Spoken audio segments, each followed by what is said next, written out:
Vous avez une imprimante 3D à la maison et vous souhaitez l'utiliser pour vendre vos créations? Eh bien franchement, excellente idée. Beaucoup de personnes le font déjà, certains simplement pour un petit complément de revenus avec 100, 500, parfois 1000 euros gagnés tous les mois, et d'autres en font carrément leur métier, avec parfois des chiffres qui peuvent faire rêver. Mais je connais aussi énormément de makers qui galèrent à vendre. Et souvent, la première explication qui vient, c'est ils n'ont pas le bon matériel ou qui ne maîtrisent pas assez bien l'impression 3D. Eh bien, au risque de vous surprendre, c'est rarement le vrai problème. Donc dans cette vidéo, je vais tenter de vous expliquer les choses à ne surtout pas faire si vous souhaitez vendre en impression 3D et au contraire les choses à absolument appliquer pour réussir. Et en fin de vidéo, je vous donnerai quelques exemples concrets pour vous aider et vous inspirer. Alors évidemment, je prétends pas détenir la solution miracle, il existe sûrement d'autres stratégies, mais voyez ma vidéo comme un condensé du terrain. Et petit disclaimer avant de commencer, évidemment si vous cherchez une méthode pour devenir riche facilement et sans effort, c'est clairement pas le sujet de la vidéo. Allez, c'est parti. Si cette vidéo te plaît, pense à liker et t'abonner. Ça nous aide énormément à faire grandir la chaîne. Et en plus de ça, chaque semaine, on te prépare une nouvelle vidéo sur le monde de la 3D. Et si tu souhaites aller plus loin et apprendre à concevoir tes propres modèles tout en maîtrisant l'impression 3D, on a développé une formation qui est certifiante, reconnue par l'État et finançable jusqu'à 100%. Tu pourras la suivre en individuel ou en petit groupe et tu seras accompagné pas à pas par un expert. Et on a déjà plus de 450 avis positifs. Donc si ça t'intéresse, je te mets un petit lien en description.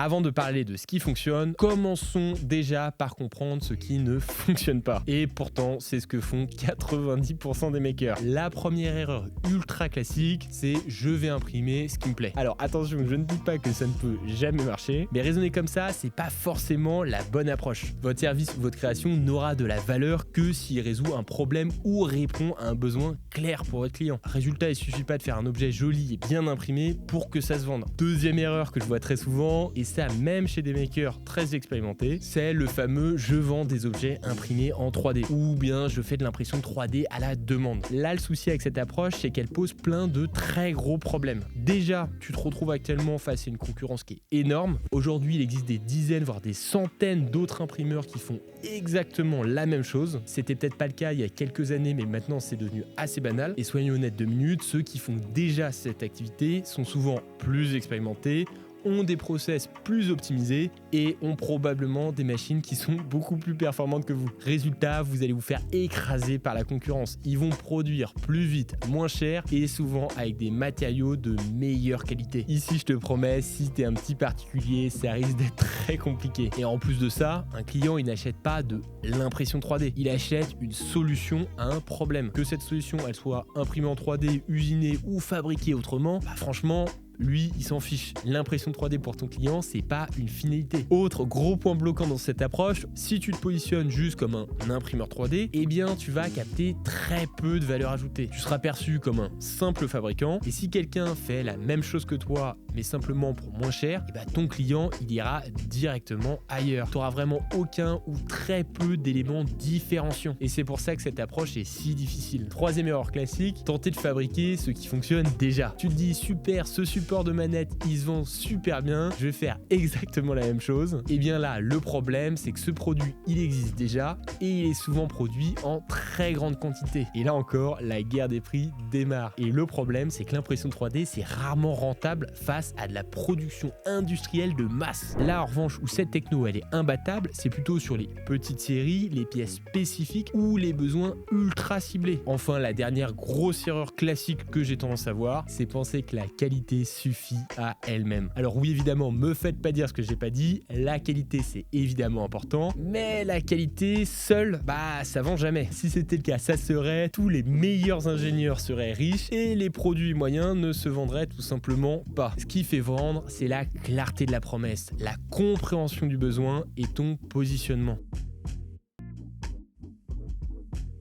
Bon, on a compris ce qui fonctionnait pas, maintenant regardons ce qu'il faut faire pour tenter de performer en impression 3D. Eh bien, mon conseil est simple. Pars du problème du client et non de l'objet ou encore moins de la technologie. Concrètement, ne te demande pas qu'est-ce que je peux imprimer, mais plutôt quel problème précis je vais pouvoir résoudre. Par exemple, ça peut être une pièce introuvable chez un fabricant, un accessoire qui est mal conçu à l'origine ou encore un besoin ultra spécifique à un métier. Et d'ailleurs, la petite règle, c'est plus le problème est chiant, plus plus ton client sera prêt à payer. Tout simplement parce que tu vas lui faire gagner plus de temps, d'énergie ou d'argent, ou les trois à la fois. Deuxième point clé à comprendre, c'est le concept de la niche. Les gens qui gagnent de l'argent avec de l'impression 3D ne vendent pas à tout le monde. Ils vendent uniquement à des clients très précis pour des problèmes très précis. Prenons encore une fois un exemple. Certains imprimeurs 3D ciblent les camping-caristes. D'autres vont cibler les pilotes de drones, d'autres encore les propriétaires d'un modèle bien spécifique de voiture. Bref, ils vont tenter d'être précis. Et l'avantage d'avoir une niche, c'est très simple. Ça te permet d'avoir des besoins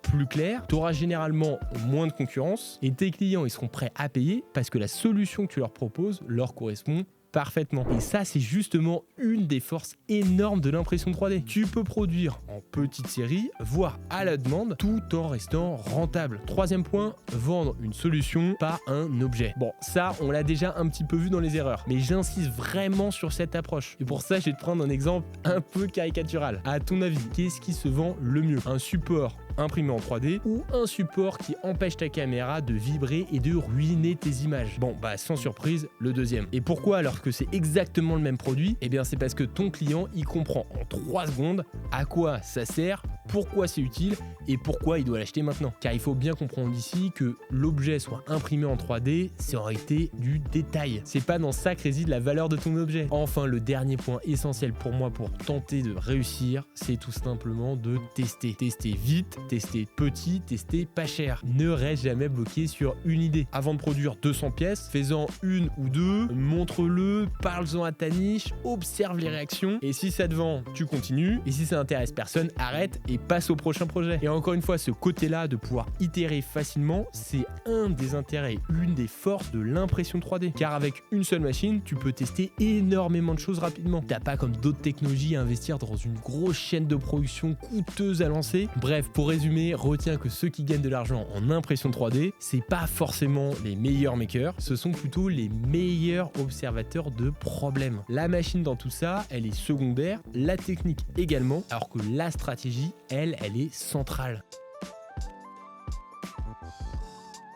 Bon, à ce stade de la vidéo, tu es censé avoir compris ce qu'il faut éviter de faire, mais surtout, tu es censé avoir compris l'approche qu'il faut pour tenter de vendre en impression 3D. Mais évidemment, la théorie c'est bien, mais maintenant je vais tenter de rendre tout ce que je viens de vous raconter un peu plus concret. Je vais donc te présenter plusieurs types de projets qu'on a déjà accompagnés, testés sur le terrain et qui ont réellement fonctionné. Ça permettra peut-être de t'inspirer. Mon premier exemple, il est vraiment caricatural. Pourtant, encore aujourd'hui, il fonctionne super bien. Les pièces de remplacement pour les voitures anciennes. C'est vraiment un classique et le principe est très simple. Tu fabriques tout simplement des pièces introuvables ou alors très chères à cause de leur rareté. Et là évidemment ça peut être tout un tas de choses, un clip plastique cassé, un bouton de tableau de bord, une molette spécifique, une charnière, un cache, une petite pièce mécanique, bref, il y a plein de trucs. Toutes ces pièces à l'origine, franchement, elles valent pas grand chose, mais pourtant sans elles, la voiture elle est soit inutilisable, soit incomplète. Et c'est là que la magie opère. Les propriétaires de voitures anciennes, c'est des passionnés, ils veulent conserver leur véhicule en état et surtout malheureusement ils ont souvent aucune alternative. Résultat, ils sont prêts à payer et toi tu peux obtenir des marges très intéressantes. Le nerf de la guerre ici évidemment c'est de trouver les pièces à fabriquer. Pour ça tu peux rechercher sur les forums spécialisés, les groupes Facebook de passionnés, les annonces recherche pièces introuvables ou encore le bouche à oreille. En plus l'impression 3D c'est vraiment la techno parfaite pour ce type de pièces. Tu vas pouvoir faire de la production à la demande, tu réalises tout ça facilement, t'as pas besoin de moules chères que tu vas devoir adapté pour chaque type de pièce selon le modèle ou l'année de la voiture. Bref, tu vas pouvoir produire des dizaines de références différentes sans pour autant avoir le moindre stock, le tout avec une marge très confortable.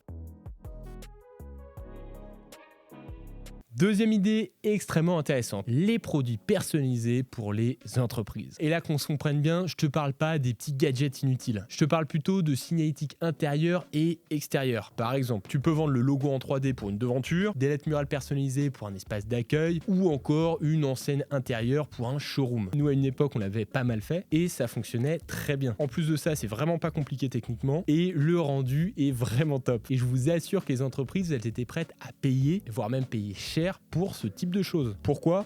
Eh bien parce que la visibilité, c'est stratégique. Dans le commerce, l'image, elle compte énormément. Et un visuel bien fait, c'est parfois ça qui fait toute la différence. L'impression 3D ici, ça te permet de fabriquer des grandes pièces complexes, des formes parfois impossibles à faire autrement. Le tout, évidemment, avec une personnalisation totale. Et côté client donc, la valeur perçue, elle est juste géniale. Ils ont leur super logo imprimé en 3D, bien posé, bien clair. Franchement, c'est le genre de truc qui peut complètement changer la perception d'un lieu. Et surtout, il faut bien le comprendre, ton client, il va pas comparer ça avec un autre objet imprimé, il va comparer ça à un investissement dans son image. Résultat, tu auras des paniers moyens élevés, tu auras peu de concurrence locale et tu te retrouves avec des clients prêts à payer pour quelque chose qui est unique.